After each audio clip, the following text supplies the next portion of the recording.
All right, good evening, everybody, and welcome to the Edison Township Municipal Council regular meeting of Wednesday, October 26, 2016. Would everybody please rise and join me in the Pledge of Allegiance? I pledge allegiance to the flag of the United States of America and to the republic for which it stands, one nation, under God, indivisible, with liberty and justice for all. Roll call. Councilmember Coyle. Here. Councilmember Deal. Here. Councilmember Gomez. Here. Councilmember Lombardi. Here. Councilmember Patil. Here. Councilmember Sandelsky. Here. Councilmember Shaw. Here. Adequate notice, please. Adequate notice of this meeting as required by the Open Public Meeting Act of 1975 has been provided by annual notice sent to the Home News Tribune, the Star Ledger, and the Sentinel on December 12, 2015, and posted main lobby municipal complex on that same date. Do I have a motion to approve the work session minutes of April 11th, April 25th, June 20th, and the combined meeting minutes So of move. October 13th, 2016? So move. Testing. Hello? That's good. Better? Okay. Is there a second? Second. All in favor? Aye. All right, with regard to Council President's remarks tonight, I'd like to recognize the Edison Police Department. There was a time not too long ago when if you'd look in the papers or see a news article, you'd kind of cringe and say, well, what happened now? But now you look in the papers and you look at the articles and you see, oh, what did we do now? And I looked just in this past month, and there were 5 positive articles about the Edison Police. Officer Freund, who was the most recent, who saved a 6-day-old baby. He went to the house, resuscitated the baby, and they were transferred to Robert Wood Johnson. Officer Carter, who was off duty at jury duty, saved somebody's life. We had the initiation of our Edison Township Bike Patrol. We have the blue lines, the thin blue lines into the municipal complex, just showing our support for the Edison Township Police. And finally, we have the Edison police officers going pink for Breast Cancer Awareness Month this October. So you just see everything going in the positive direction. I want to thank Mayor Lanke for his support of the police officers, his administration.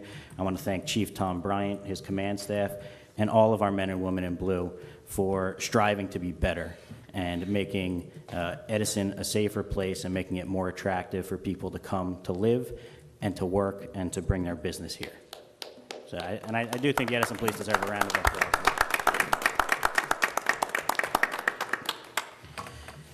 We have the approval of 2 volunteer firefighters. Is there a motion to approve? So move. Is there a second? All in favor? Aye. Aye. Unfinished business, we have 2 ordinances for further consideration, public hearing, and final adoption. Ordinance 1945-2016. Clerk, please read by title. This ordinance adopts the Our Lady of Peace redevelopment plan for Block 748, Lot 36, also known as 635 Amboy Avenue, pursuant to the local redevelopment and housing law. I'd like to open it up to the public for comment. Good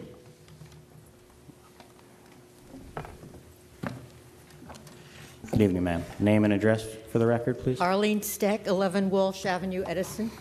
Good evening, council members. Since 1950, I've lived on both Ireland and Walsh Avenues, the streets that border the proposed development. So I've seen rural Raritan Township grow into a thriving urban community firsthand. As an active member of Our Lady of Peace, I am also aware that the old parish center is obsolete and the property needs to be utilized in another way. But I question the concept plan on page 18 of this report and whether or not it's the right one. Now, am I able to speak to this tonight, this concept plan? Yes. Fine. I live about 500 feet from the annex, and my concerns are common: traffic and parking. Presently, there's already an overflow of cars from an office building on the corner of Amboy Avenue and Walsh Avenue, whose tenants often park on both sides of the street, since it's one way coming down from Amboy Avenue. And so it is a little bit congested. Car, you know, coming down the middle. And To compound this, many vehicles turn down Walsh and Ireland to avoid the two traffic lights, one at the school, one on Ford Avenue, to get to King George's Post Road. So we have traffic and traffic. The concept plan for redevelopment shows 42 units with 45 spaces on-site parking. And that means that any company you have, or there's two cars in one family, they will probably park on our streets, Ireland and Walsh. So this is going to be unacceptable to the residents there. Tonight I'm asking if there has been a traffic study, and if there has been the results of that, and if there hasn't been, I suggest that there be one before anything more progresses. So I conclude now that bringing 50 residents and their vehicles to an already congested area lacks consideration and understanding of the existing residential neighborhood. So I would urge the developer to rethink this project in light of these concerns of me and my neighbors, and propose probably a less intrusive plan for this site. Thank you. Well, thank you for your comments. I'll let our counsel address that if he wishes, but I would like to say that this, again, as Mr. Northgrave has said in the past, this is an envelope. What gets filled in the envelope is still yet to be seen. I believe the applicant, I'm not sure if the applicant is the diocese or Domus, but they still have to go before the planning board to get all necessary approvals. The planning board can require that they perform a traffic study. And I'm sure they'll come up with other studies or present other studies. And I've seen these studies in the past that say when you're dealing with senior living, which this is what's being proposed, the parking is usually a 1-to-1 ratio. But the planning board will consider all those issues, the parking issues, see if there's anything else that can be done, see if any changes can be made to the plans presented to see if it will make it a better fit for the community. Mr. Northgrave, do you have anything to add? No, I think you covered it all. That's what I was going to say. It's just this is just the envelope, and it'll be filled in later at the planning board, and those issues, traffic and other issues, will be addressed at that time. Also, Council President, there will be a public hearing at the planning board, so all those presentations will be made before the planning board, traffic studies and all the size of the units, the type of units, the mix of the units, and that type of thing. Okay, thank you. Thank you. The gentleman in the back had his hand up.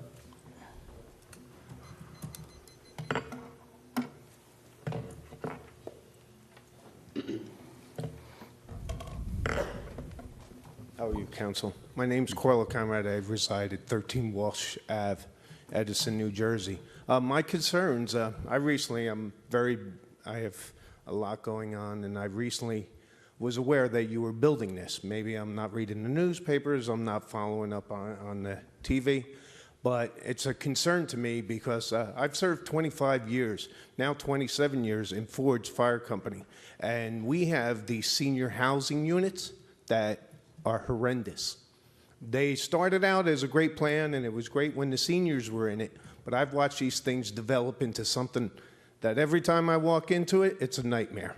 Everybody, low-income housing or whatever, are in these things, and they've become trash, absolute trash, and that's my neighborhood. I chose to live there. I like living there. It's a quiet neighborhood, and I see it going very bad. I'm sure people have done the studies, and they don't care. You know, they're just going to build this thing, say it's a senior housing. 10, 12 years down the road, the seniors pass away. We need to put low-income housing in. We're going to empty out Buns Lane and put them in Olson Towers. It's a nightmare. It's a nightmare. And I just don't want to see that for my neighborhood. I will be here for the planning board. I hope you guys take a chance, look around, see what these senior housings become, because that's exactly what they become. I haven't found one that isn't. So that's all I have. Thank you. Mr. Northgrave, are you aware if there's any restrictions in changing the use from senior living to something else at some point in the future? It would be a zoning violation. It would require a change either to the zoning or to the plan to allow for different use. Right now, this is age-restricted, low-income senior housing, so they cannot, I understand the gentleman's concern, but that would require official action by this body at that appropriate time. And if official action was not taken, then it would be a zoning violation, and that could be, enforced through the appropriate mechanisms there. Thank you. Any other oral petitions or remarks? Mr. Gockles.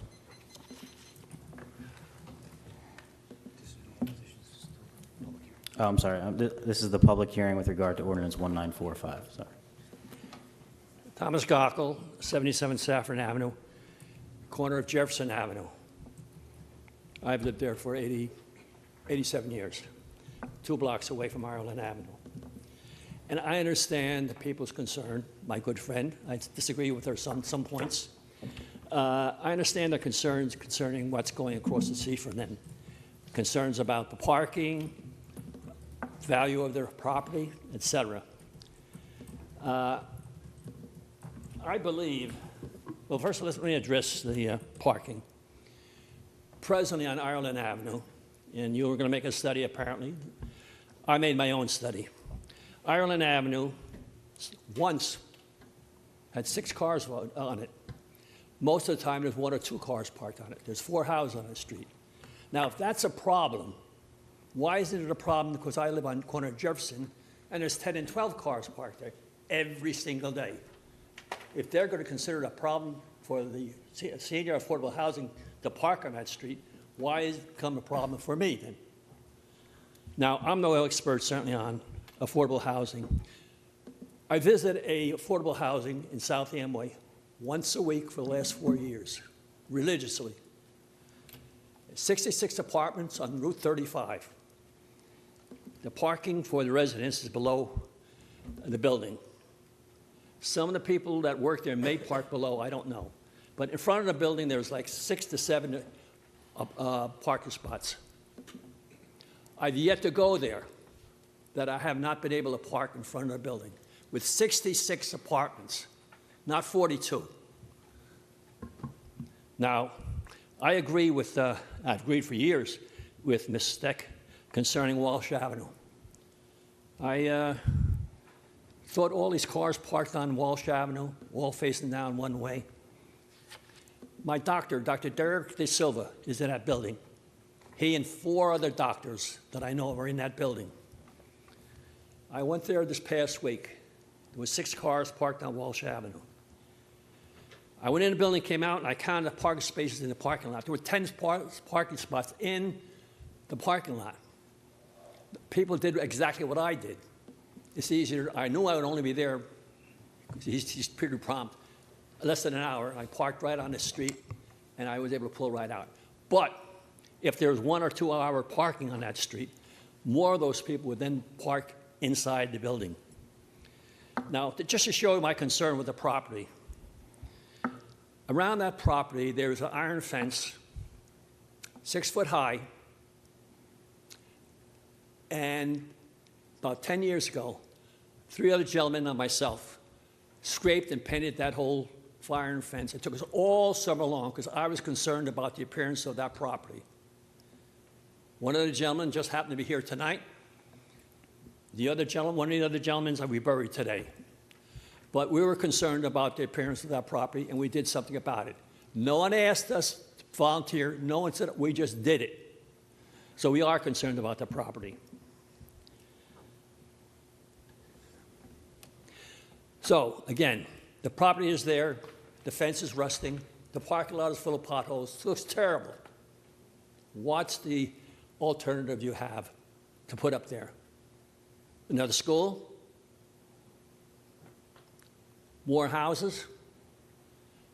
To me, that's the best of 2 worlds. I would rather look at a new building with a parking lot and shrubbery around than have what's there now, because it doesn't look good at all.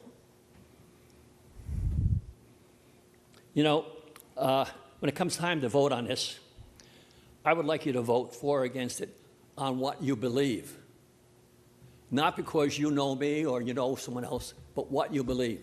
Or someone that's not a commitment in that property, or you lose some kind of votes or something. Vote your conscience. That's all we ask.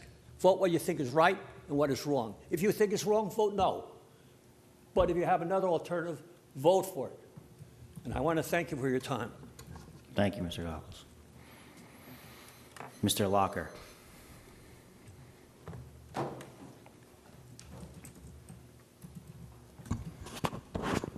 John Locker, 43 Ireland.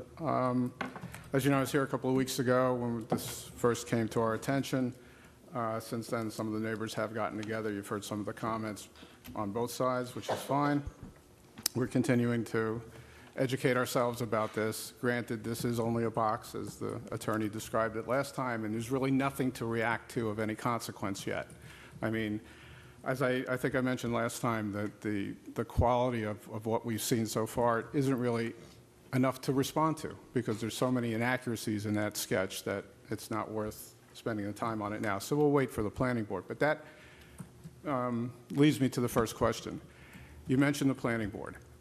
I had heard that there was a 45-day waiting period or some kind of period between now and when the next step in the process is. Can you just lay out the process for us from this point on after your vote tonight?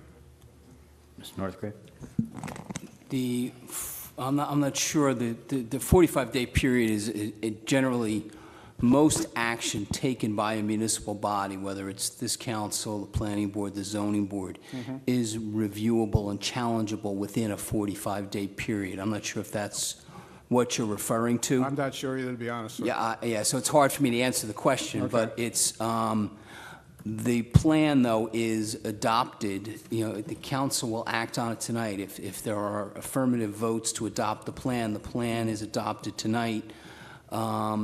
You know, if they wanted to, the redeveloper, the owner of the property could, you know, start to move the process tomorrow. And then you still need a redevelopment agreement and, you know, there's other things that need to be done. So I don't expect them to be in the planning board in the next 45 days. I think they need to know what, you know, again, what the box is before they can start to engineer a site. Absolutely. So I'm not sure the 45 days is actually relevant in this context. Okay, so the anticipation is that it's not going to be prior to any 45-day period. It could be later.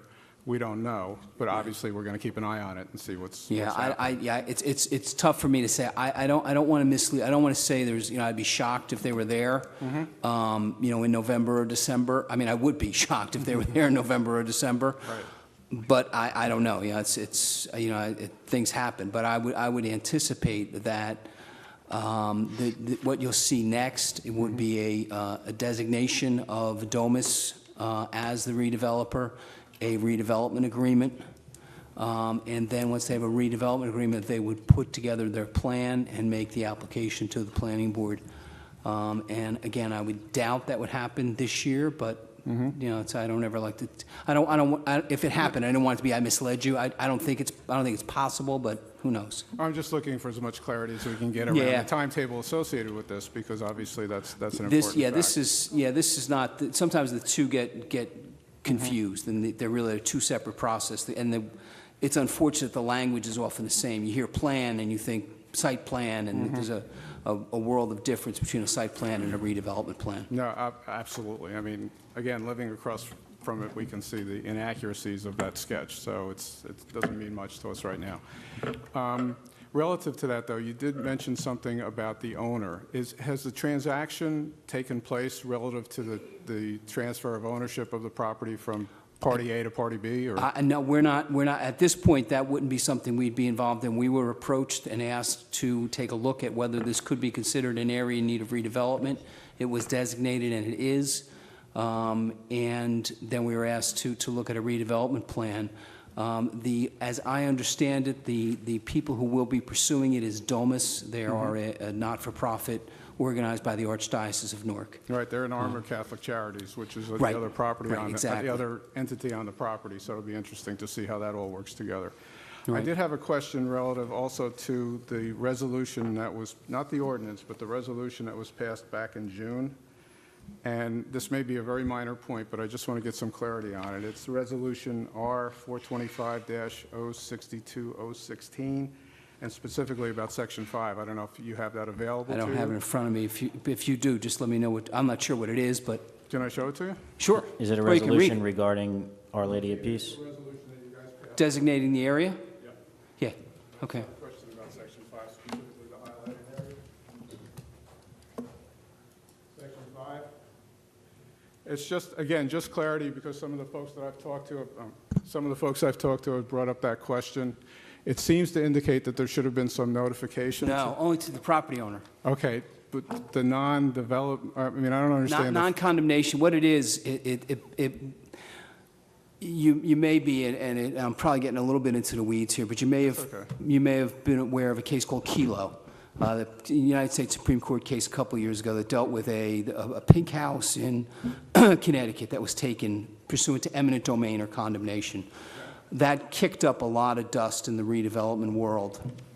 One of the things it did was to cause the New Jersey legislature and other places to adopt what is known as a non-condemn. When you start to look at an area as an area in need of redevelopment, you designate it from the moment it leaves this council to over to the planning board. You designate it either as a condemnation area or a non-condemnation area. Okay, so The it's the property difference is itself. it's the property itself, and it puts the notice, it puts the owner of that property on notice from day one. If it's a condemnation area, your property is in jeopardy. We may be coming after your property. We may take your property from you. So that's what that purpose of paragraph 5 was. All right, good. No, that clarifies it, because some of the folks I talked to said, well, doesn't that designate that we should have been notified about this? No. Even though that's a moot point at this juncture, I'm still just trying to get the clarity around that. Yeah, now the purpose of that is to the people who own the property. Now, that's why the notice goes to whoever owns the property there.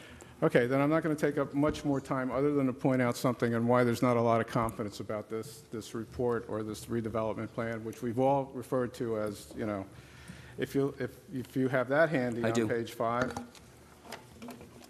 And it's a really minor point, but I can't resist the temptation to point it out to you, so, okay. Under introduction and process on page 5.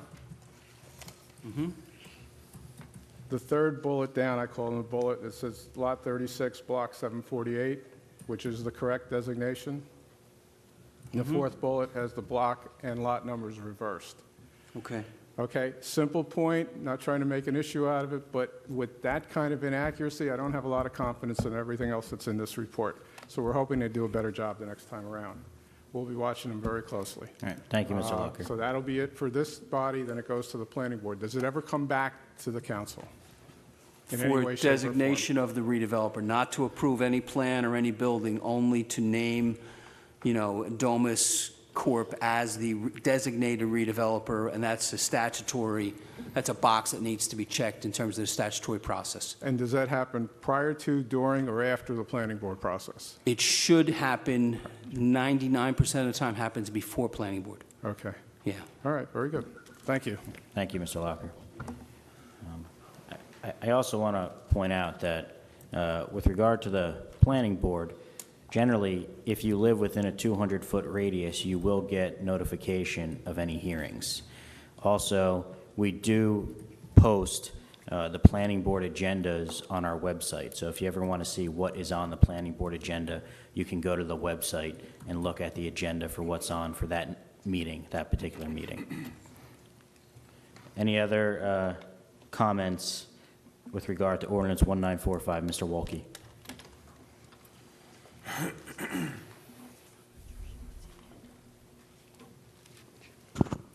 Fred Wolke, 10 Peak Road, Edison. I have a question in respect to this ordinance, which says pursuant to local redevelopment and housing law. Now, is this similar to what we did down on Amboy Avenue, where the public had an opportunity to speak about what they thought should be on this piece of property, or is it not? Well, we used a much, and that's what I said while we were going through the Amboy Avenue process. The Amboy Avenue process was a little bit, was much broader than is required under the statute, and because it was affecting such a large area, because it basically affected between Route 1 and the Turnpike, and because there was no real consensus going into it as to what it should be. We did go out into the public and conducted charrettes or whatever you want to call them, so that we could get community input to understand what might help revitalize that area. That had been, as you're aware, a very vibrant commercial corridor that had fallen away. This is much similar to what we did for Clayton Block. There's another one that's escaping me right now, but where it's really a discrete piece of property. So it was just studied by the planner. There was some input from people who might be interested in developing it, giving us an idea of what might work. In this case, Domus approached the administration and said, this is what we'd like to do. Can you consider it as an area in need of redevelopment? So the process you saw in Amboy Avenue was much more of an anomaly. Most redevelopment would be, because it usually just affects one or several small pieces of, not small, but several pieces of property, as opposed to a whole swath, which is what Amboy Avenue was. All right. Now, if I understood you right, during the planning board, when they have their meeting and everything, the public will have an opportunity to ask questions of that at the meeting at the planning board? Is that correct or not? As to, public has, as questions as to what? As to what should be on this piece of property, or what, Well, this, what are you no, putting- they will be making an application to the planning board to construct 42 units of housing. That's what is allowed in the plan. Right. What is in front of the planning board is how they do that. Yeah, but will the public have any input into what they're trying to plan?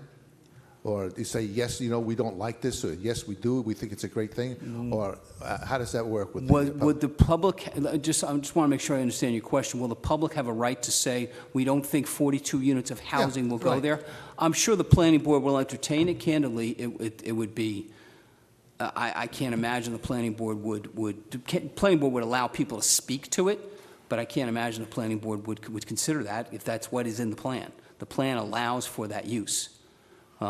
So what the planning board will consider are things like off-site infrastructure improvements, on-site infrastructure improvements, traffic, parking, circulation, those types of things would be what the planning board would consider. And that's what, and this woman spoke about parking. Right. One of the reasons why that's an important issue for the planning board is, and it's actually dovetails on what the gentleman talked about, was what's it actually going to be? What's the impact going to be? And what is there? What's the existing conditions? So that's really what the planning board would be focused on. Okay. All right. Thank you very much. Thank you, Mr. Wilkie. Ms. Nemitz.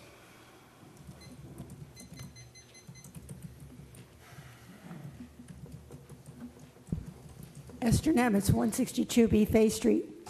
I think it's important to point out here that this particular site is part of the COA plan that has, the COA settlement that has been approved by the court.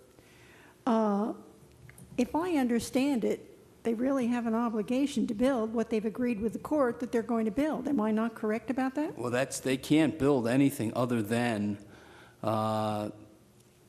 age-restricted affordable housing. Yeah, they can't turn around tomorrow and say, only kidding, we're going to put up 62 stories of luxury housing. That can't be.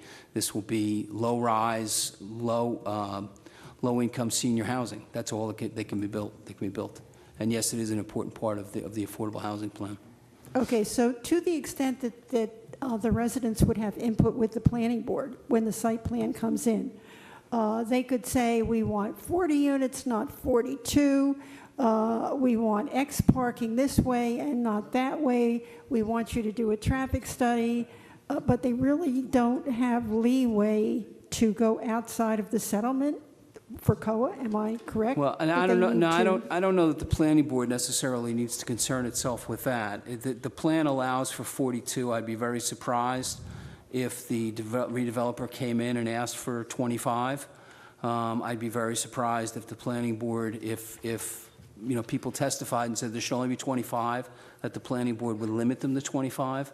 But they can't have 43. The plan doesn't allow for that. And the plan won't allow for non-age restricted housing. That the planning board would not have the power to grant approvals for that.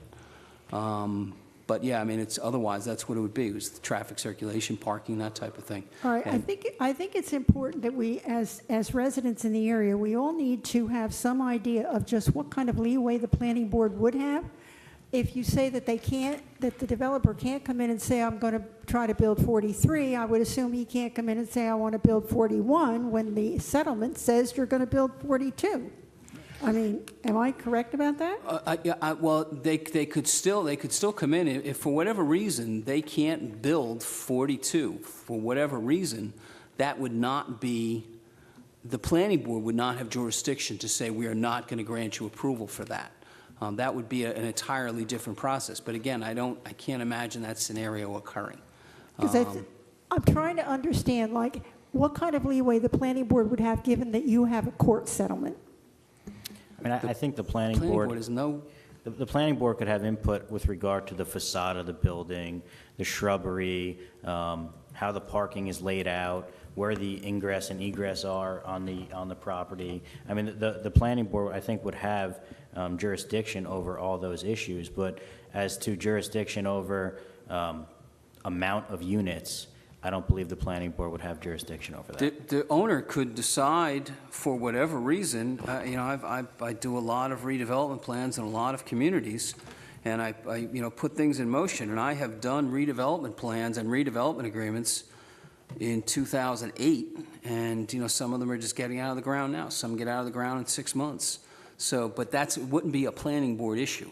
That would, I mean, it is the affordable housing plan is exactly that. It's a plan. And if, you know, 5 years from now, nothing gets built, well, then maybe we have to revisit the plan. And if less than 100% of what we anticipated gets built, we have to revisit the plan. But you can't, you know, there can't be shackles on what people are going to build, because there's a lot of things can change over, you know, over the course of time. Whenever you're developing a project, things change. The project won't support 42 units. Well, maybe I don't understand what the COA settlement said, because the COA settlement said you have a certain amount of time in order to implement all the things that you Exactly. agreed to do, and one of those things was to build 42 units here. Exactly. And it didn't say 5 years either. But my point is, this is what you intend to do. If it doesn't get done, then there are remedies. Then whoever wants to exert a remedy, whether it is a fair share housing, who is a stakeholder in this, whether it is a concerned citizen, whether it is the state of New Jersey, if the Council on Affordable Housing gets reformulated, someone could go in and ask for an order to enforce whatever. All this council and all this township can do is create the opportunity to build. We cannot force people to build. We can't say to a developer, you have to come in and build 42 units next year. Well, but you already did when you had a court settlement for COA. Did you not? No, ma'am, we did not. Well, then I guess I don't understand the nature of that settlement. The settlement is to create the opportunity to build. But we can't force a developer to build. If the builder doesn't build, then would I be incorrect to expect that Fair Share Housing is going to come in and say, you didn't do what you agreed to do in court? They would have the ability to do that, but whether the township would be held responsible would be an issue the court would address. And if the township has done everything it can, if we have adopted redevelopment plans, if we have adopted development fee ordinances, if we have created the opportunity for affordable housing to be built, and the conditions are just not ripe, that there is either not a need for it or there's not an ability, the court is not going to hold the township responsible, as long as the township isn't the reason why something didn't happen. Fair Share doesn't have a claim against a township if the township has done everything it can to hold up its end of the bargain. But we can't force a developer to build. All right. Thank you, Ms. Nemitz. Do you tell the planning board that you have an agreement, a settlement, and that that's part of the... It's not relevant to the planning board. Not relevant to the planning? No. Okay, thank you very much. Thank you. Okay.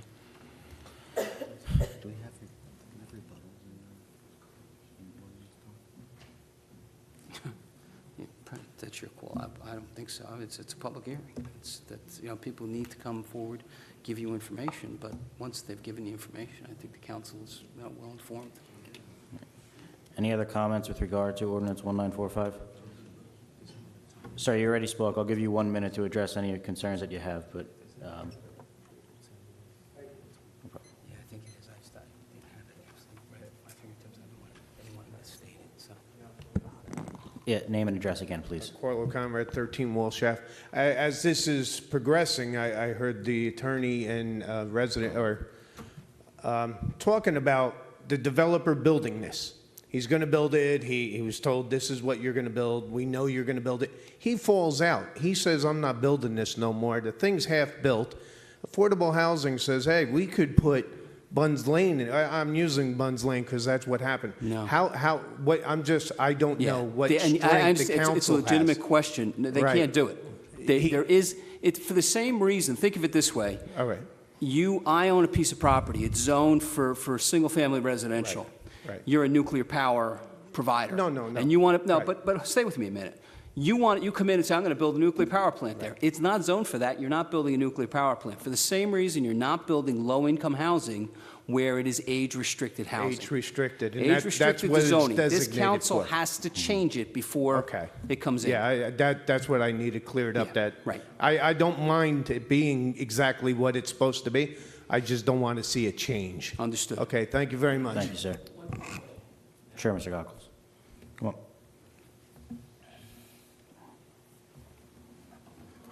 I'm Garco, 77 Saffron Avenue. I meant to ask this. Is any of that apartments reserved for veterans, to your knowledge? I don't believe so. I believe the Kilmer property is 25% reserved for veterans, but this particular property, 25%? Kilmer, not this Kilmer, one. not this one. Kilmer is reserved for 25% vets. This property is just age-restricted senior living. Okay. Okay. Oh, just one other thing.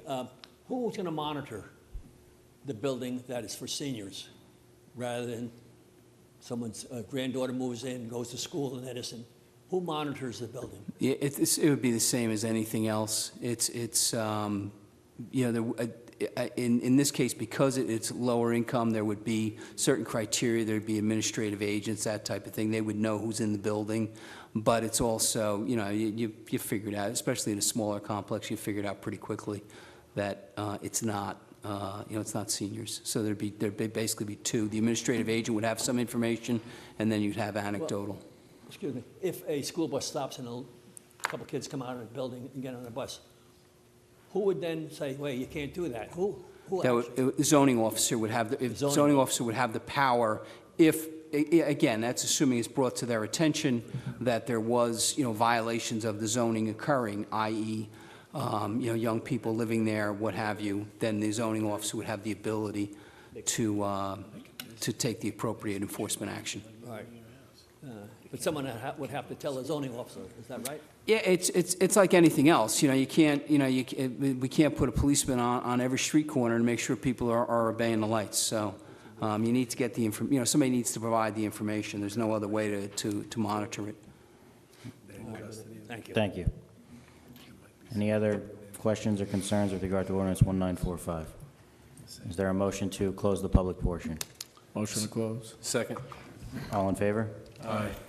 Council President, Yes, Councilman Deal.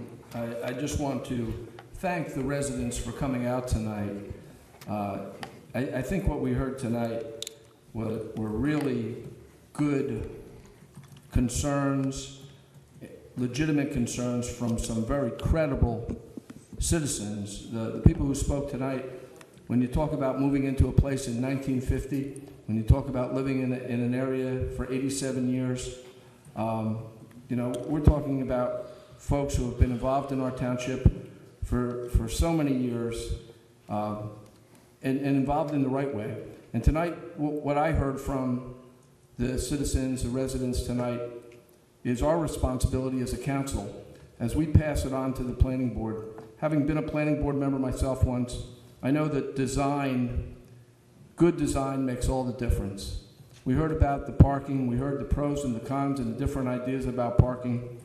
We're lucky because we have Lenny Sandowski, Councilman Sandowski, on the planning board who does as good a job as anybody I've ever seen on the planning board. And I have all the confidence in the world that I know the comments that were made tonight, Lenny has heard, because design makes a difference. a huge difference. When we live with poor circulation, traffic patterns, we live with that nightmare. It's important in this case, because of this property and the way it is, this is a rectangle in a congested area to begin with. Well, I'm very familiar with this piece of property. We don't have the luxury of being cavalier and just putting something down for the sake of a developer or anybody else. We need to truly consider the residents here. The other important point is the restrictions that need to be put in place. I think it was a very good point that what it is designed to be, what it is created to be, it remains that way. It shouldn't turn into something 12 or 15 years from now that it wasn't intended for. I thought tonight's comments by the residents not only were legitimate concerns, but they also came from some very credible residents. And I think it's our responsibility, and I'm glad we have Lenny, because we need to take this very seriously. This is an area of town that's been there a long time, and these residents have lived there a long time, and we need to make sure that we as a council and the planning board do the best thing for them. Thank you, Council President. Thank you, Councilman Gill. Council President? Yes, Councilman Gomez. I agree wholeheartedly with Councilman Deal. And one of the things that I want to point out is the point that the gentleman made about something being put in place today and then changing years down the line. And really a lot of what we're going through here, the planning, going through the legal process, is to make sure that what the ability that we have to protect that for the residents in that area is put in place, to make sure that nothing changes, that it becomes a process well involved, close all loose ends, and to make sure that nothing down the line will occur without having to go through a very similar process, which is cumbersome. And it'll be evident that the intention of that project was to help seniors, not for someone else, open the doors for someone else to do something different.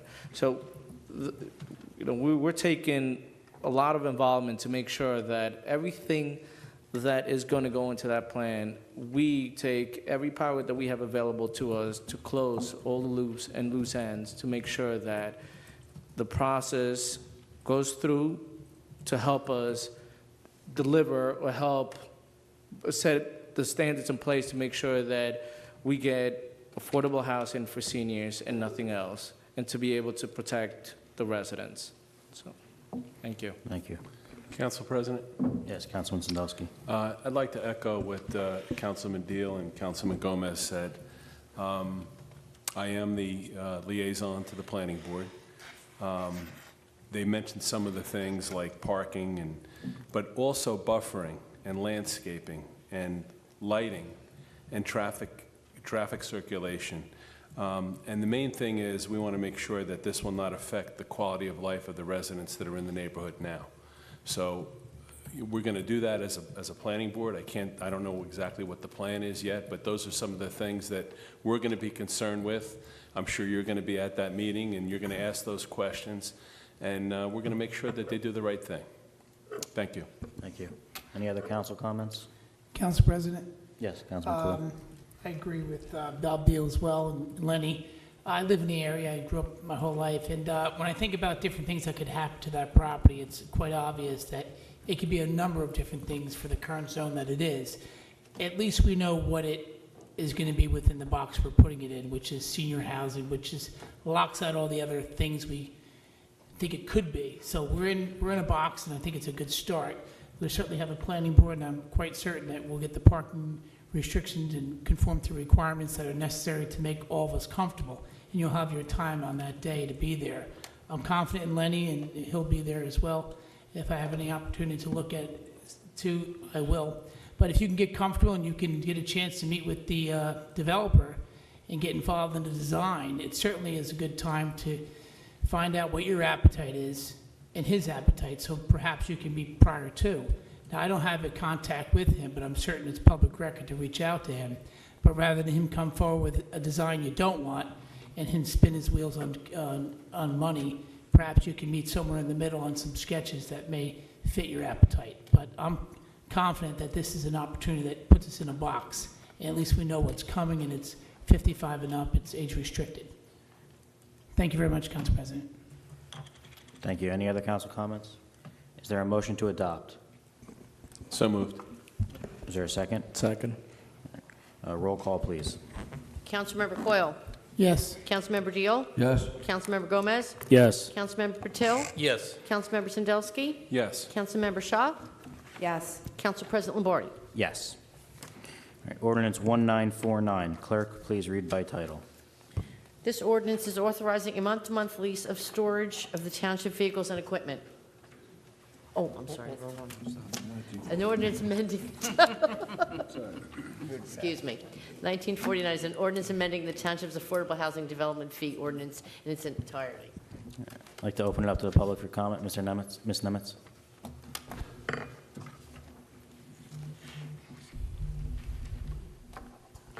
Esther Nemitz, 162 Bay Street. I spent this afternoon, I thought my eyes were going to fall out trying to read this. You know, I would hate to be a developer faced with trying to figure this out. I mean, there were so many, if it's this and if it's that and if it isn't this and it could be that, you know, then you do this and maybe, well, I mean, it certainly is complicated.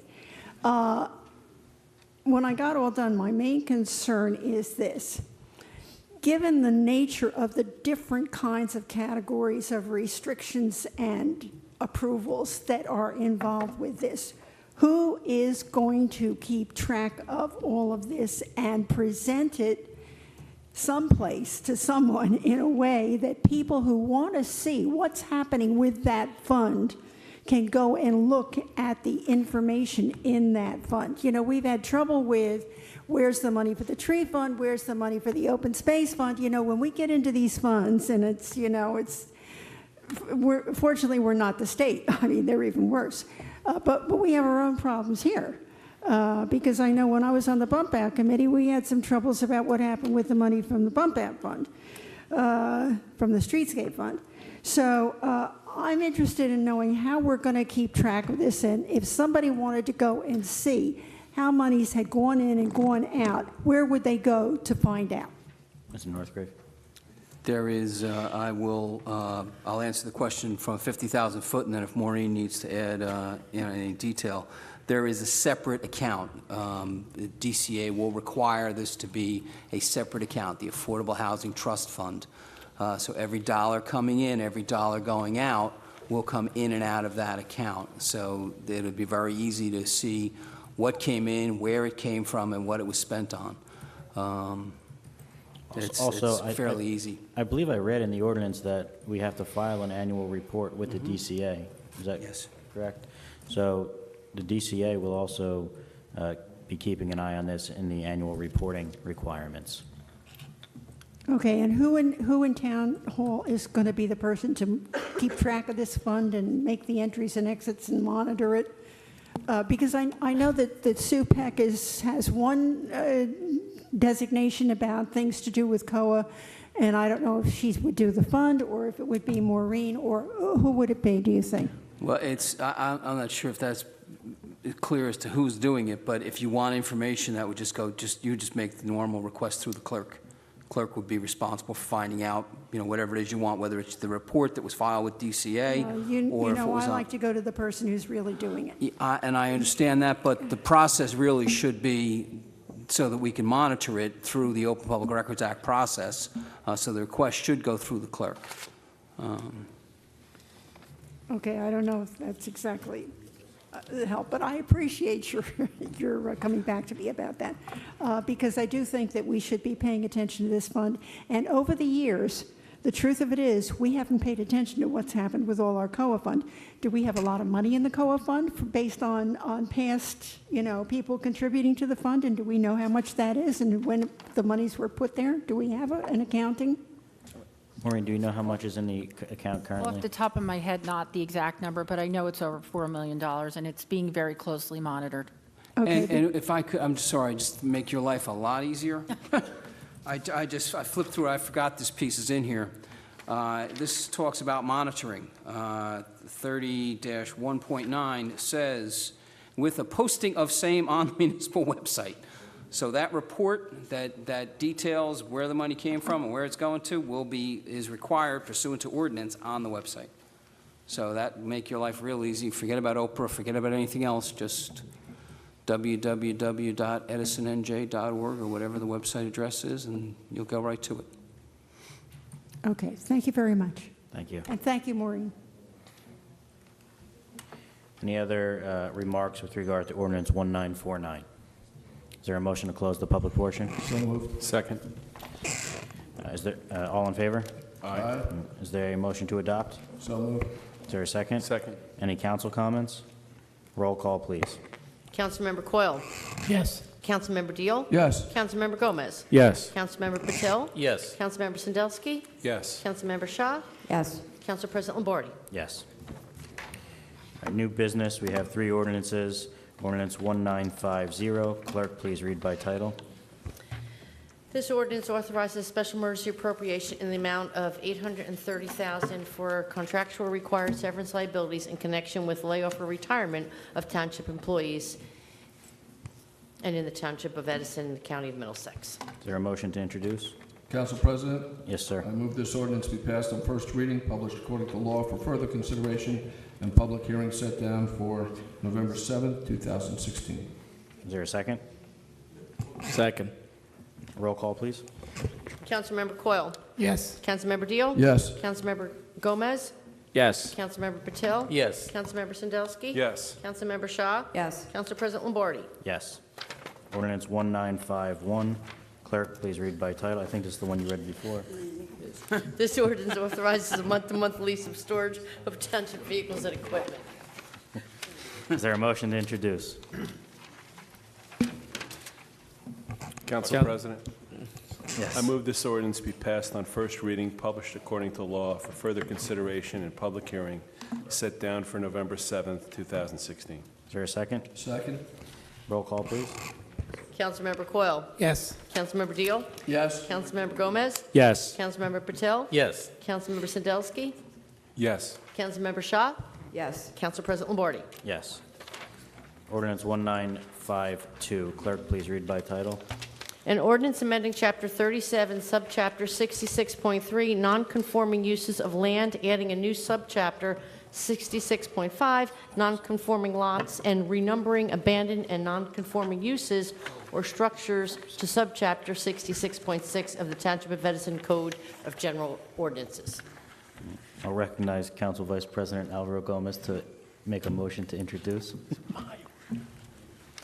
Council President, I move this ordinance to be passed on first reading, published according to law for further consideration and public hearing set down for November 7th, 2016. Second. Roll call, please. Councilmember Coyle? Yes. Councilmember Deal? Yes. Councilmember Gomez? Yes. Councilmember Patil? Yes. Councilmember Sandelsky? Yes. Councilmember Shaw? Yes. Council President Lombardi? Yes. Now I'm going to open it up to the public with regard to the resolutions only. Ms. Nemitz.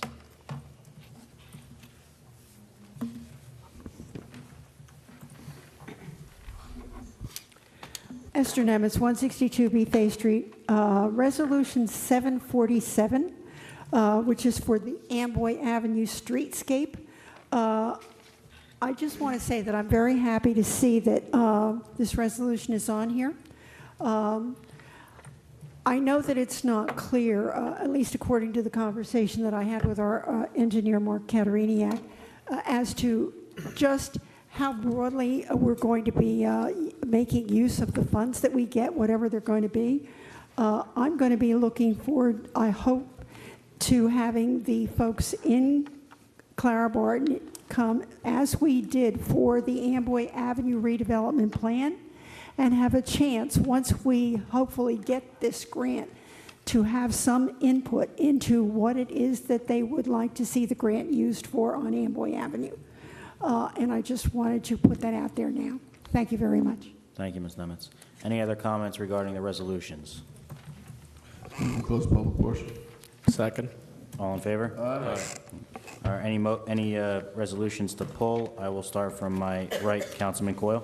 None, sir. Councilman Deal? None, sir. Council Vice President? None, sir. Councilman Patil? None. Councilman Sandelsky? None, sir. Councilwoman Shaw? None. And I have none.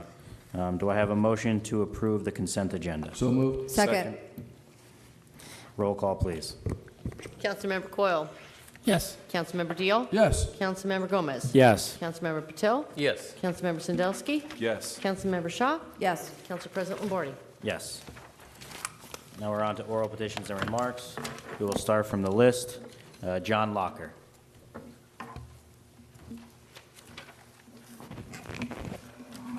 John Locker, 43 Ireland. Just one point of clarification, since it seems to be a pretty hot topic with everybody who spoke tonight on this, on the OLP thing. I've heard 62 and I've heard 55. Do we have clarity as to the minimum age for this development? I didn't notice it in the plan, but I may have missed it. Yeah, I'm not, I don't recall whether it is 62 or 55. I'll try to get you that answer, but as I sit here right now, I don't know what it is. I would assume it's 55. I always assumed it's 55, but I don't have that right in front of me. Okay, yeah, I just want to get that clarified because there seems to be some, you know, uncertainty about it. And that once that age is established, you indicated that it would require action by this council to ever change that. Is there a way, and I don't know if this is council or planning board, and I'm just throwing it out there for consideration, is there a way to ever prohibit a change? No.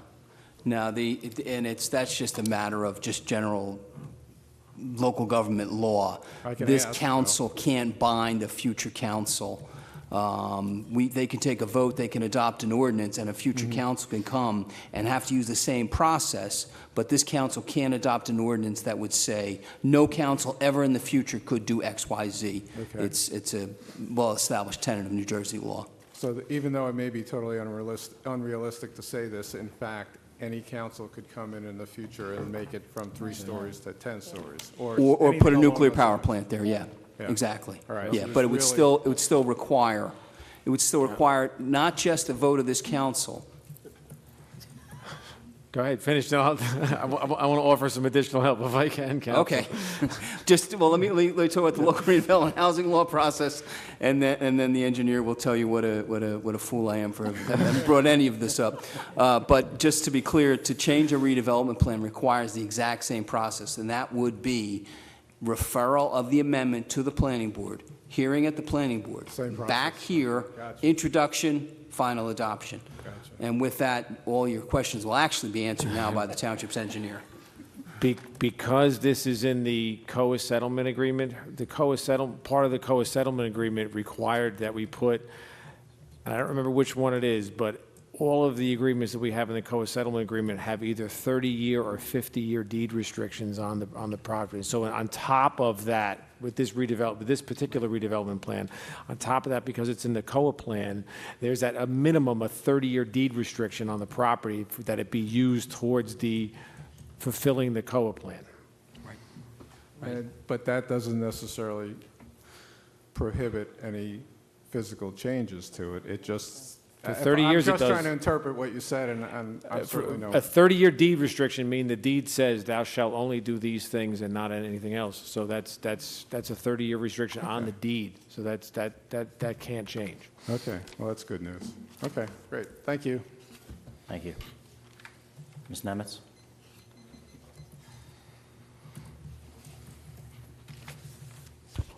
Esther Nemitz, 162B Fay Street. I did call Leslie London about the age restriction to see if she could tell me what it was after John and I spoke after the last time he was here. She did say that she thought the state declared that it was 62. So. And your information is better than mine. I'm not aware of whether it was 55 or 62. I had always made the assumption it was 55. But I'm sure you're correct. Well, that's what she said to me, and I don't have it in writing, but I did talk to her, and I did ask on John's behalf and all of our behalves. Thank you very much. Thank you. Any other oral petitions or remarks? Mr. Walke.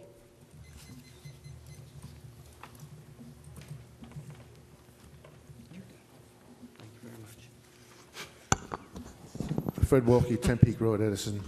I have some questions, and I would like some comments from the council. As far as the election on November 8th, we have amendment number 2, question number 2, excuse me, to the Constitution, which says that in my reading of it, says that the money collected for the gasoline tax is only going to be used for transportation structures, infrastructure, railroads, buses, etc. Now, and this is what I told some of my constituents, and one of them came to me and said, you should vote no on it, because if you vote yes that it's only to be used for that, the state could use this money for anything they want. Now, I just like to get that a little bit clarified. Unfortunately, I've already voted on the thing, but I'd like to know exactly what that amendment does do. If I vote yes, will the money that's collected for the gasoline tax be only used for transportation, or can the state use it for any purpose they so desire? Can we get someone like Karabinchik on the phone? Mr. Northgrave, do you know about the amendment to the Constitution? I actually, I was just going to see if I could pull it up to take a look at it for you. I understood that it was, well, I don't want to say what I understood. No, I don't. The short answer is no. I can't. Until I'll pull it up and see if I can tell you what I think it says. Yeah. I mean, it was my understanding that the vote, and again, my word is not gospel, but it was my understanding that the vote is to restrict the money from the tax to be solely used for the remediation of the roads. That's my understanding also. Correct. But they said if you vote yes on this, it could be used for anything else. So I wasn't sure. If you voted no on it, then it could only be used for transportation. So, you know, it was these my lawyers have understanding. ways of putting words into something over here, and what it says really isn't what it means. So I just want to make sure that I'm doing the right thing.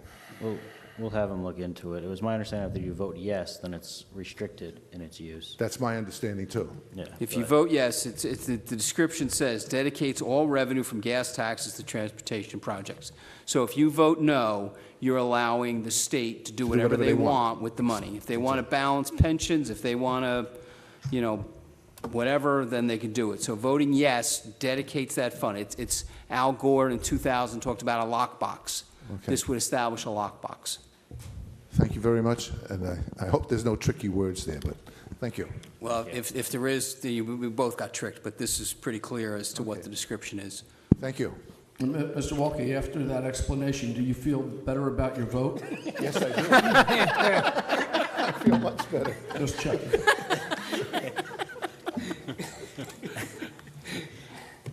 Any other oral petitions, or Mr. Schneer?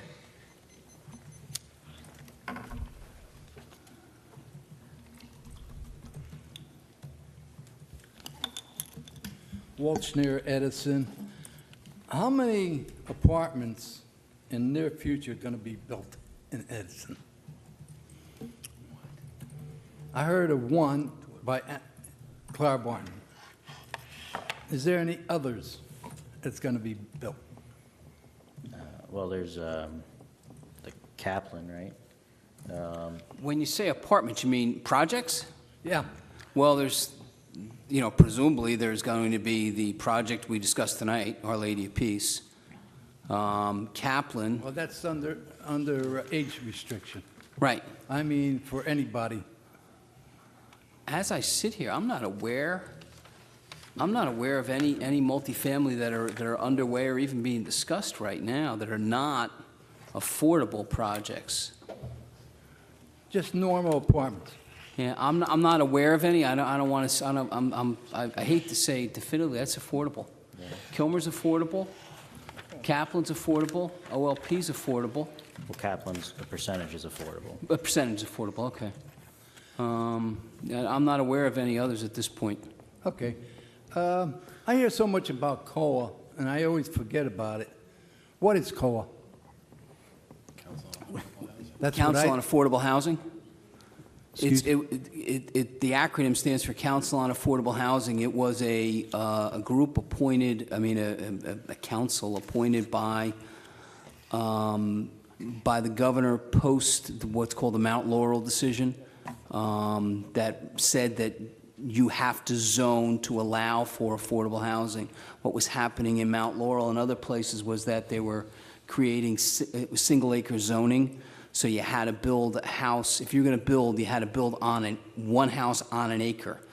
what that effectively did is made sure that anybody who was buying in that community was going to be spending a considerable amount of money to buy a house, and what it did is it basically made sure that no poor people moved into town. So the builder challenged it and got what's called a builder's remedy that eliminated that type of zoning, and the Supreme Court, in ruling in that case, effectively created this Council on Affordable Housing to govern those types of decisions going forward. How do, and I'll use this word loosely, how do they dictate to any kind of township or town how many housing you got to put up? You're going to have to raise that with the New Jersey Supreme Court. That's basically, the New Jersey Supreme Court determined that, and that Mount Laurel 1 and Mount Laurel 2. They basically said that you cannot have exclusionary zoning. Exclusionary zoning means, greater than 1 acre or 1 acre zoning. But the way you talk about it in the past years, COA dictates you have to put X amount of housing if you have something else coming in. If you don't, then a developer can go to a court and say, this town is keeping me out. It's keeping these folks out, so you should give me a builder's remedy. So instead of being able to build the 20 units that they requested to build on that 1 acre, they're going to say, I'm going to build affordable. I'm going to put 20 units of affordable, but I need 80 market rate units to pay for those 20 units of affordable. And if they find that the town had exclusionary zoning, they were keeping affordable units out, the court could order that. There's only one thing wrong with that. Well, there's a lot of things wrong with that, but Well, I don't want to go into it too much because there's something else. That's dictating to you what you got to have. The only thing is, we should dictate to them to pay for the schooling, especially in this township. We're way overboard on a new school. And when that apartments go up, and how many apartments is there in Clara Barton going to go up? 60? 125? Times 2. Where are those kids going to go to school? We're overcrowded as it is. But they don't say nothing about that in the Supreme Court because they don't care. I only got one more question. A bunch of people retired, one left. John, is there any reason why he left? I'm sorry, who? Mr. Haynes. Mr. Haynes. Haynes. Thank you.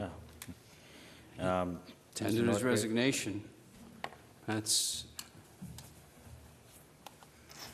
It's private. Well, it's a personnel matter. I mean, he tendered his resignation. He's pursuing other opportunities. Oh. That's, beyond that. Well, that's a shame because he's one of the best I've seen or got to know in the township under Department of Public Works. And what I seen, what I heard, he did a lot of jobs to the T. And whoever's going to take his place, I hope he's a little bit like him. Thank you. Thank you, Mr. Schneer. Any other oral petitions or remarks? Ma'am?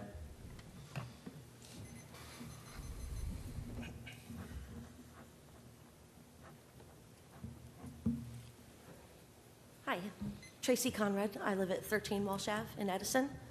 I don't know if you guys, I'm sure you're aware, but we have all that construction of the new water main and everything going on back there, all in the Clara Barton section, Saffron, and all the side roads back there. What I want to find out is, when they're finally done with that project, are you guys going to have our roads repaved? Because right now, it's so choppy and potholes everywhere from where their new paving from their holes have settled against the old road and everything, that it's crazy. Mr. Katriniak? The Middlesex Water Company is the water company that is doing that work, and then they're calling it the Renew Program. But the short answer is yes. The pavement you see right now is what they're calling temporary pavement, which is just basically going to, it covers up the excavations that they've done for the pipe installations. It's going to get them through winter. We are scheduled to, myself and the water company are scheduled to walk the street and meet in the spring to go over the exact pavement limits. But yes, the plan is to have the streets resurfaced where they installed new mains. Excellent. Thank you. You're welcome. Thank you. Sir.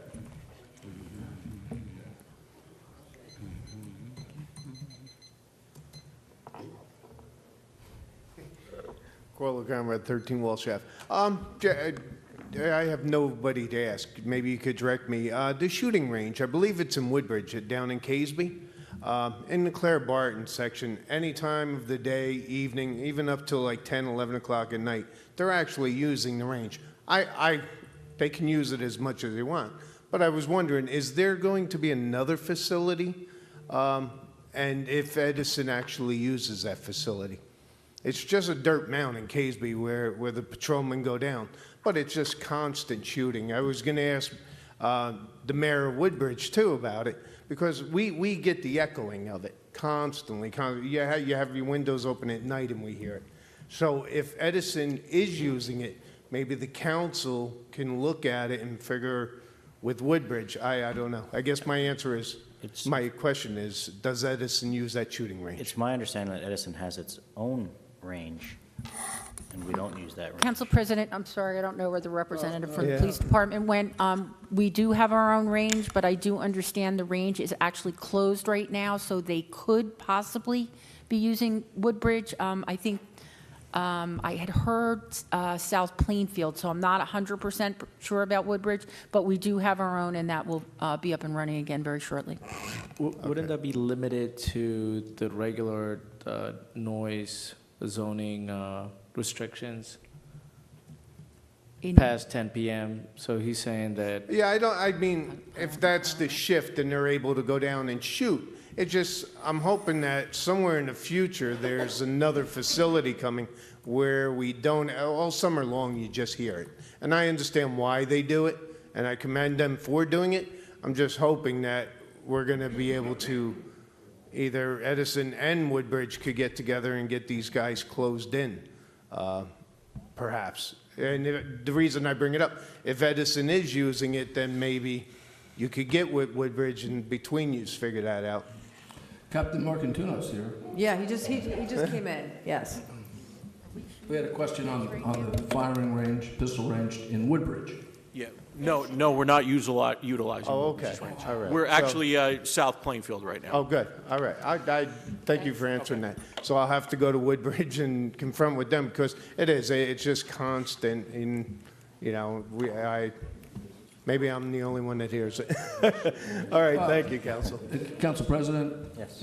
Again, it's a good concern if you're listening to it all summer.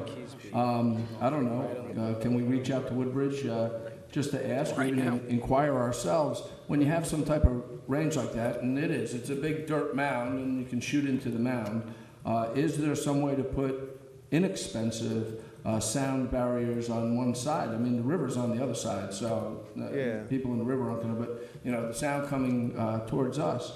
Is there something that can be done? I think it's something that we can bring up to the town officials of Woodbridge, say, hey, at our council meeting the other night, resident came up, said this is something. Is there some way to put some inexpensive sound barriers to help us out?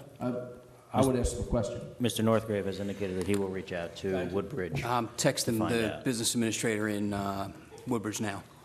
Yeah, just I was ask if just there's any way we wondering, can limit because it. in the winter, it's going to cease. And I'm just wondering, all right, where are you guys going in the winter? Because you're not going to stop practicing, and so, okay, thank you. Thank you.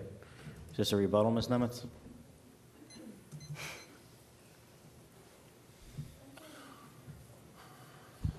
Esther Nemitz, 162B Faith Street. He's absolutely right, because I have my windows open all the time, and I wondered what that was all the time. I thought it was, those guys that were blowing up munitions down there in center, and I kept saying, this can't be. But it's in the evening, it's getting dark, what do they do? I couldn't understand what it is. I really appreciate this information, I have to tell you. But what I really want to take a minute to speak about, when I was here the last time, I was talking about the accident that happened at Route 1 and Prince Street, and I see that there was an article in today's Star Ledger about this. Our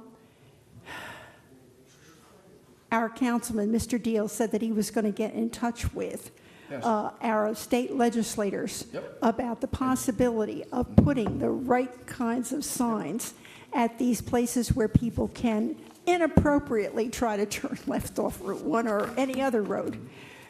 Have you been able? Absolutely. In fact, it was about 10 o'clock the very next morning. I got in touch with Councilman Karabinchak.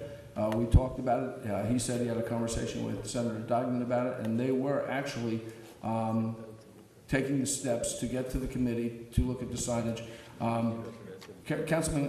Assemblyman Karabinchak wholeheartedly agreed, as we all did. Anyone who sees those signs, you're traveling 60 miles an hour, you can't see that sign. It's impossible. Too small, it's unreadable. Too high up, not lit, everything terrible. I spoke earlier about design. Everything about that design is wrong. But I did, the very next day, get with Assemblyman Karabinchak. He is on it, and he is moving forward. Well, I appreciate that very much, but I just wanted to ask our captain, sir, Captain Mark Antuna, could you just let us know, how is the patrolman who was hit at Prince Street? Is he all right? I mean, is he getting better? I mean, Yes, he was treated, and right now he's released, and he's doing well. Thank you. Okay. And I'll relay that to them. okay, that's good. One other thing about the signage.